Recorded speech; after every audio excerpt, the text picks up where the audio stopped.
सांख्यिकी में post graduation किया, उस हिसाब से ये स्टैटिशियन है। अब ये इनका स्टैटिक्स का क्या संबंध है, मैं क्यों जिक्र कर रहा हूं, क्यों जलालुद्दीन का जिक्र हो रहा है, क्यों जहांगीर बाबा का जिक्र हो रहा है, ये मैं आपको समझाना चाहता हूं। और क्यों फिर चुनाव आयोग का की जो ये प्रक्रिया शुरू हुई है, intensive verification of electoral roll, ये कोई पहली बार नहीं हो रही है। ये जब से आजादी मिली है और जब से इलेक्शन कमीशन का गठन हुआ है, तब से इलेक्शन कमीशन की ये एक स्वाभाविक प्रक्रिया है जो होती रही है। हां, लेकिन अभी क्यों हो रही है, ये कोई अनायास नहीं हुआ है। इलेक्शन कमीशन को कोई सपना नहीं आया था कि हमको 2025 के विधानसभा चुनाव के पहले intensive verification of electoral roll करना है। ये कहीं ना कहीं टिप ऑफ जिसको कहते हैं, किसी सूचना के आधार पे, किसी जानकारी के आधार पे इलेक्शन कमीशन ने यह निर्णय लिया।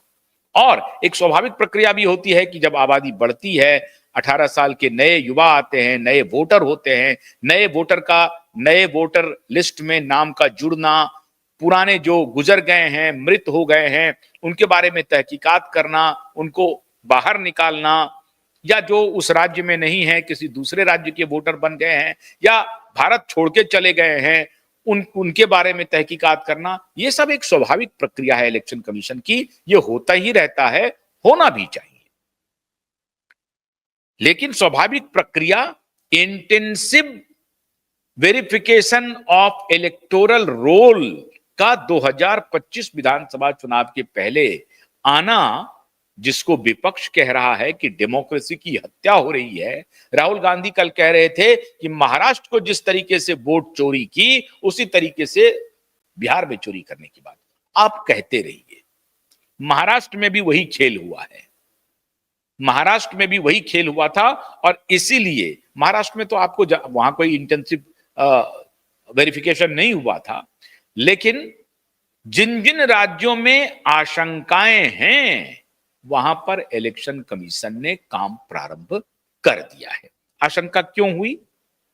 मैं चर्चा कर रहा था अमीर सुबहानी जी की, 1987 बैच के आईएएस ऑफिसर, बड़े ब्रिलियंट, पटना यूनिवर्सिटी के स्टूडेंट, स्टैटिशियन, स्टैटिस्टिक्स में इन्होंने पोस्ट ग्रेजुएशन किया और भाई यूपीएससी के टॉपर हो गए तो best of the best brain हो गए आप।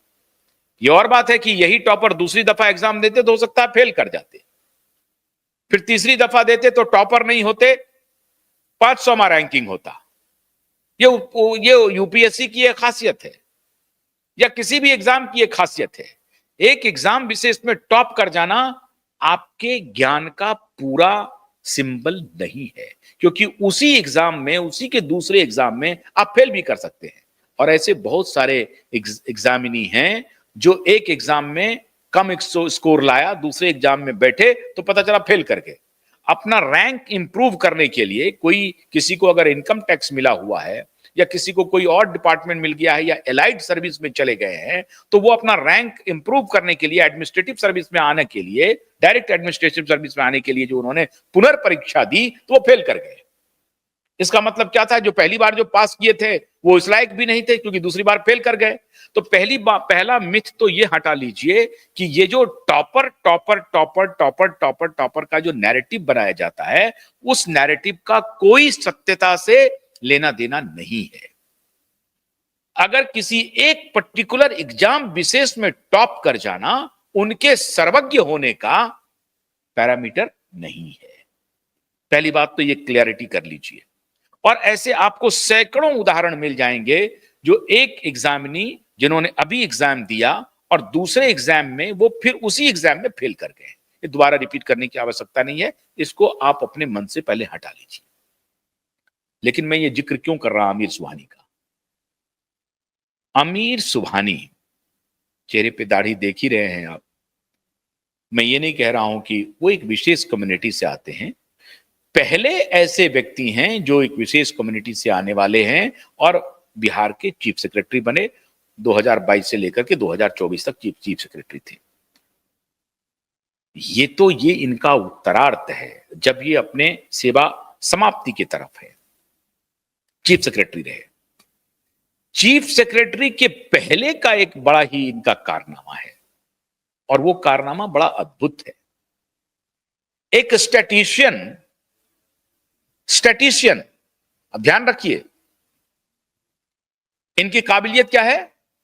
इनकी काबिलियत है स्टैटिस्टिक्स। मैं इकोनॉमिक्स का स्टूडेंट हूं, इसलिए मैं बड़ी अच्छी तरीके से समझ सकता हूं स्टैटिस्टिक्स को। तो इनकी काबिलियत थी स्टैटिस्टिक्स की। तो स्टैटिस्टिक्स सेवा में चले जाते, या रेवेन्यू में जाते, या किसी और में जाते।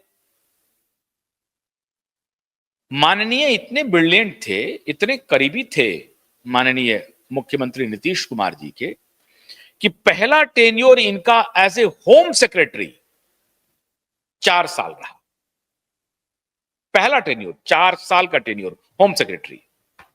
और उसके बाद ऑन एंड ऑफ जब जब नीतीश कुमार सरकार में आए, क्योंकि कई बार सरकार अदला बदली हुई ना, 2 बार तो ये गए लालू जी के साथ, 2 बार फिर इधर आए बीजेपी के साथ, फिर एक मुख्यमंत्री जीतन राम मांझी आए थे बीच में। जीतन राम मांझी आए थे तो उन्होंने भी हटाया था इनको। तो जब जब नीतीश की सरकार जाती थी, मतलब नीतीश मुख्यमंत्री तो होते थे, लेकिन होम मिनिस्ट्री किसी को, या होम मिनिस्ट्री तो हमेशा वो अपने पास रखे, लेकिन दबदबा चलता था कि भाई दूसरे बोलते थे कि दूसरे को बना दीजिए। तो कई बार ऐसा हुआ कि जब नीतीश कुमार संकट में पड़े, अमीर सुबहानी का ट्रांसफर हो जाता था होम सेक्रेटेरिएट से। जैसे ही नीतीश कुमार पावरफुल हुए, अमीर सुबहानी वापस होम सेक्रेटरी बन के आ जाते थे, और यह सिलसिला वर्षों तक चला। लोग तो, अब मैंने जो डेटा देखा है उसके हिसाब से तो 10-12 वर्ष तो निश्चित रूप से इन्होंने होम मिनिस्ट्री को ही दे दिया।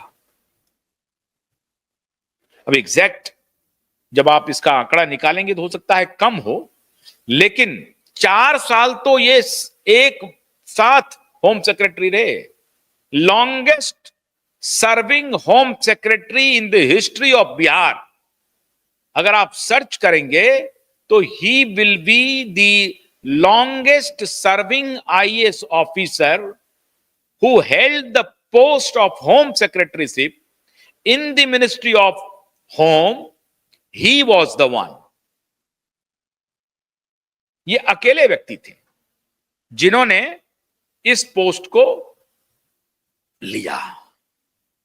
अब ये महज संयोग है कि इनके होम सेक्रेटरी रहते हुए, क्यों मैं कह रहा हूं कि मोदी का मास्टर स्ट्रोक आ रहा है, और बहुत सारे जलालुद्दीन बिहार में आपको मिलेंगे। एग्जैक्ट जलालुद्दीन की तो भूमिका थी धर्म परिवर्तन कराने की, लेकिन यहां किसी और भूमिका में जलालुद्दीन थे। यहां डेमोग्राफी बिगाड़ने का था। बाहर से बांग्लादेशी को बसाना, अन्य प्रदेश से बसाना, रोहिंग्या को बसाना, बंगाल से आबादी को इधर लाना, और फिर बंगाल में बांग्लादेशी को लाना, रोहिंग्या को लाना, बंगाल की आबादी को बिहार में शिफ्ट करना। ये बड़ा खेल चलता रहा, और बड़ी संख्या में जो बिहार का इलाका पश्चिम बंगाल और नेपाल से जुड़ा हुआ है, वहां से बड़ी संख्या में कहा जाता है कि एक धर्म विशेष की आबादी का पलायन हुआ, और वो बिहार में आकर के अपना डेरा डंडा निवास बना लिया।